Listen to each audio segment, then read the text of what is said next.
Roadmap आहे।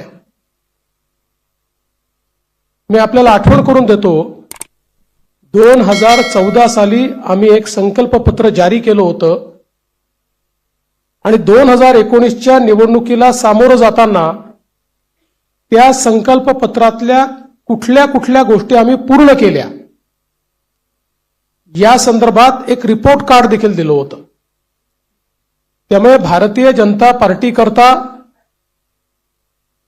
किंवा महायुती करता संकल्पपत्र म्हणजे केवळ कागदाचं डॉक्युमेंट नाहीये, तर त्या दिशेने पूर्ण ताकदीने काम करण्याकरता एक अतिशय पवित्र अशा प्रकारचं हे डॉक्युमेंट आहे। आणि मला याची कल्पना आहे, आज 12 वाजता एक स्थगिती पत्र देखील जारी होणार आहे। या महाराष्ट्रामध्ये ज्यांना केवळ चालणाऱ्या प्रोजेक्ट्सला स्थगिती देण्यामध्ये रस आहे, अशा लोकांचं एक पत्र 12 वाजता या ठिकाणी येणार आहे। पण मी एकच गोष्ट सांगू इच्छितो, महाराष्ट्रातल्या जनतेचा विश्वास हा निश्चितपणे महायुतीवर आहे, भारतीय जनता पक्षावर आहे। आजचं जे संकल्पपत्र आहे याच्यामध्ये अनेक गोष्टी आहेत, पण ज्या 25 गोष्टी आम्ही हायलाइट केलेल्या आहेत, या 25 गोष्टींमध्ये 10 गोष्टी, आमचे पहिले 10 मुद्दे हे जो आम्ही महायुतीचा 10 कलमी कार्यक्रम म्हणून घोषित केला तेच 10 मुद्दे आमचे असणार आहेत। त्याच्यामध्ये लाडक्या बहिणींना पुढच्या काळामध्ये 1500च्या ऐवजी 2100 रुपये देण्याचा आमचा संकल्प आहे। शेतकऱ्यांची कर्जमाफी करण्याचा आमचा संकल्प आहे, कारण शेतकऱ्यांना आम्ही ऑलरेडी मोफत वीज दिलेली आहे, पण शेतकऱ्यांची कर्जमाफी आम्ही करतो आहोत।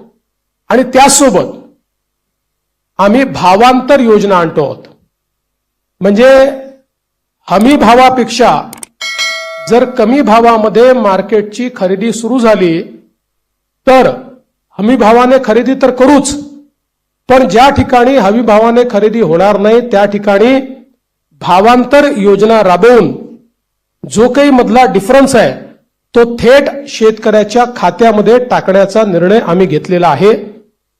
आणि हे आम्ही मागच्या वर्षी देखील करून दाखवलं। आपल्याला कल्पना आहे की आंतरराष्ट्रीय बाजारपेठेमुळे कापूस आणि सोयाबीनचे भाव पडल्यानंतर आम्ही लोकसभेपूर्वी निर्णय घेतला होता की भावांतर योजनेतून आम्ही पैसे देऊ। आचारसंहिता संपल्याबरोबर ते पैसे थेट शेतकऱ्यांच्या खात्यामध्ये आम्ही दिले आहेत। आम्ही या ठिकाणी प्रत्येक गरिबाला अन्न आणि निवाऱ्याचा हक्क हा देण्याचा निर्णय घेतलेला आहे।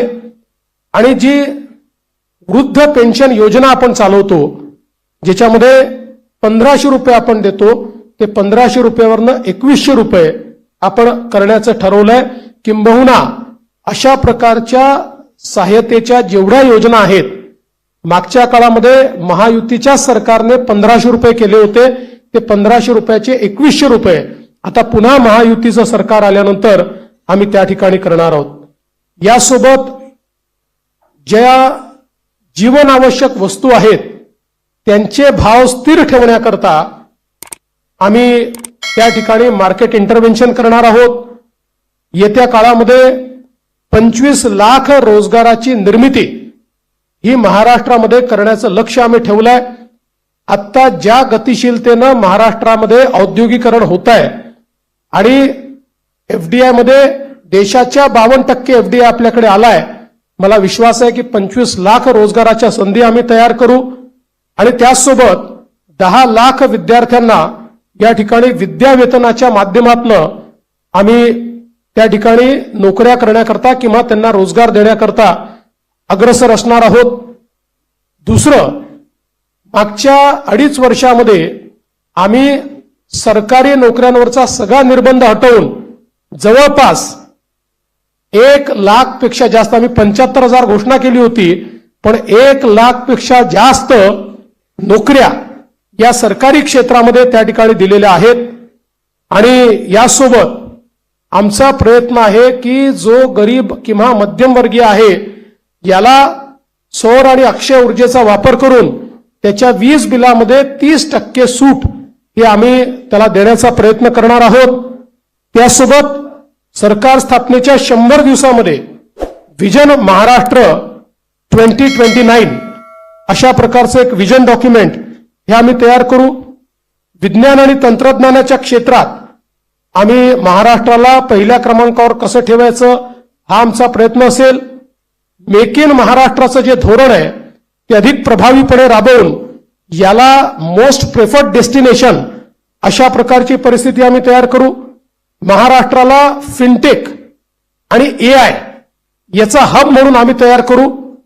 फिनटेक आणि एआय मध्ये सर्वात जास्त पुढच्या काळामध्ये रोजगाराची निर्मिती होणार आहे आणि त्याचं सर्वात मोठं केंद्र हे महाराष्ट्र असेल. यासोबत एरोनॉटिकल आणि स्पेस या क्षेत्रामध्ये उत्पादनाच्या संधी आहेत. त्या संदर्भात आमचं सरकार काम करेल.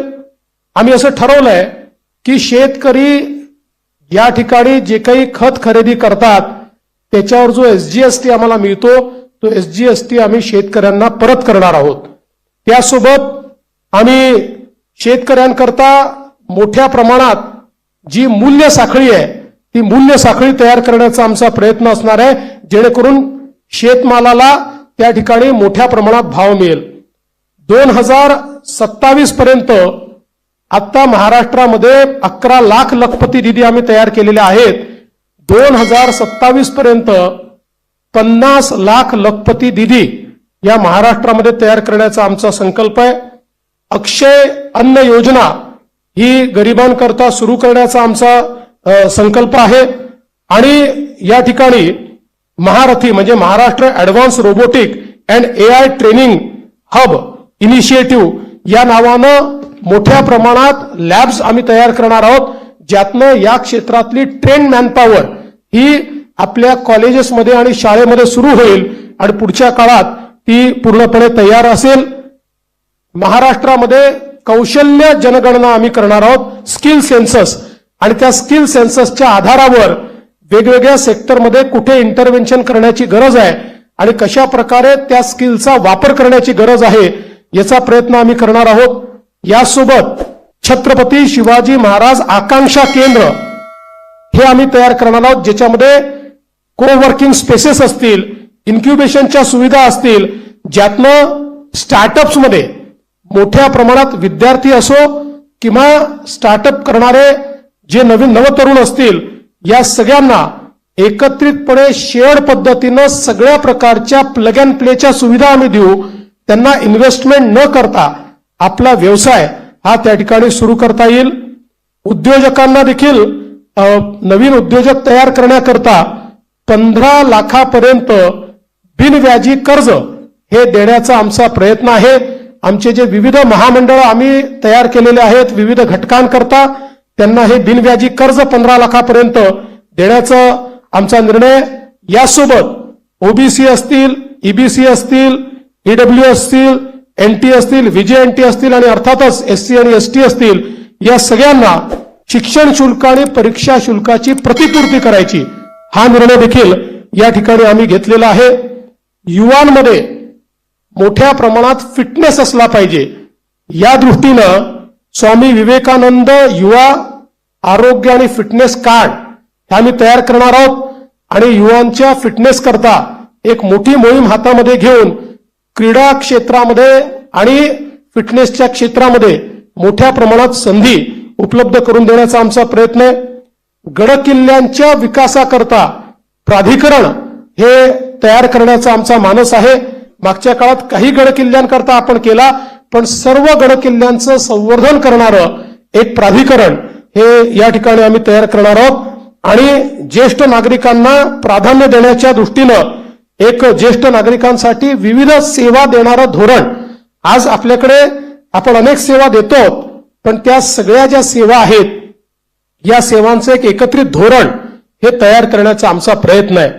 एकूणच जर आपण विचार केला तर प्रधानमंत्री महोदयांनी आपल्याला जो काही संदेश या ठिकाणी दिलाय की गरीब, शेतकरी, महिला आणि युवा हे जे 4 घटक आहेत जे विकसित भारत तयार करणार आहेत, या 4 घटकांना समोर ठेवून आणि त्यांच्यासोबत सिनियर सिटीजन्सला सोबत ठेवून सर्व जाती धर्माचे लोक हे या ठिकाणी आमच्या योजनांमुळे लाभान्वित होतील, अशा प्रकारचं एक संकल्पपत्र तयार केलंय. जे मूळ आमचं डॉक्युमेंट आहे याच्यामध्ये सगळ्या क्षेत्रांचा रोडमॅप देखील आम्ही दिलेला आहे. त्या क्षेत्रांमध्ये काय होणार आहे हे देखील आम्ही सांगितलेलं आहे. आता मी त्यातले फक्त 25 हायलाइट आपल्याला सांगितलेले आहेत. आपण जर आमचं पूर्ण डॉक्युमेंट वाचलं तर याच्यामध्ये कुठलंही क्षेत्र सुटलेलं नाही. सगळ्या क्षेत्रामध्ये विकसित भारताचा रोडमॅप हा आम्ही मांडलेला आहे, विकसित महाराष्ट्राचा रोडमॅप मांडलेला आहे. आणि आमचा प्रयत्न आहे, जसं आता सुधीर भाऊंनी सांगितलं की या ठिकाणी आम्ही अर्ध्या ट्रिलियनचा मार्क महाराष्ट्राने पार केलाय आणि महाराष्ट्र देशातली पहिली $1 ट्रिलियन इकॉनॉमी करण्याकरता आम्ही सगळे संकल्पित आहोत. या दृष्टीनं ह्या संकल्पपत्र आम्ही तयार केलाय. हे संकल्पपत्र तयार करण्याकरता सन्माननीय सुधीरभाऊ मुनगंटीवार आणि विनयजी सहस्त्रबुद्धे यांच्यासोबत ज्या टीमने काम केलं त्या टीमचं मी मनापासून आभार मानतो. खूप जवळपास महिने, 1.5 महिने, 2 महिने एक मोठी प्रक्रिया राबवून त्यांनी या ठिकाणी हे संकल्पपत्र केलेलं आहे. आणि 2029च्या निवडणुकीला जेव्हा सामोरे जाऊ त्यावेळी या संकल्पपत्रासोबत एक रिपोर्ट आम्ही देऊ की या संकल्पपत्रात काय सांगितलं होतं आणि आम्ही काय काय पूर्ण केलं, अशा प्रकारचा रिपोर्ट देखील आम्ही आपल्या समोर ठेवू. खूप खूप धन्यवाद.